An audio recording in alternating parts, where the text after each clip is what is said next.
నమస్తే, నా పేరు మల్లయ్య. హెచ్ఎం క్లాస్ కంపెనీలో సేల్స్ డెవలప్మెంట్ ఆఫీసర్గా పనిచేస్తున్నాను.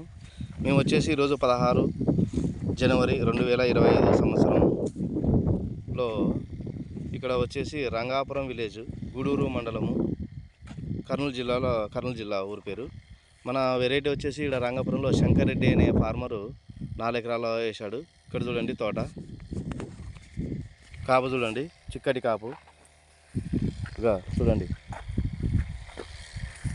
కాపు చూడండి ఎట్లా ఉంది. ఇక్కడ చూడండి చిక్కటి కాపు, కాయ నాణ్యత కానీ, చెట్టు లక్షణం కానీ, ఎక్కడ చూడు వైరస్ అనే మొక్క లేదు. ఇక్కడ వచ్చేసి 5 అడుగుల వరకు పెరిగింది తోట. ఇంకా చూడండి ఎట్లా ఉంది చూడండి. ఇక రేటు కూడా మార్కెట్లో హైయెస్ట్ రేటు పోతుంది. ఇది ఒక మచ్చ అనే కాయే లేదు ఇక్కడ. మచ్చ చూడు, ఎక్కడ కూడా మచ్చ లేదు. మంచి ఇత్తనము, నాణ్యమైన ఇత్తనము, మంచి దిగుబడి ఇస్తుంది. ఎకర వచ్చేసి 30-40 క్వింటాల వరకు దిగుతుంది. ఇది రేటు కూడా మార్కెట్లో హైయెస్ట్ రేటు పోతుంది. ఇక చూడండి రైతులు.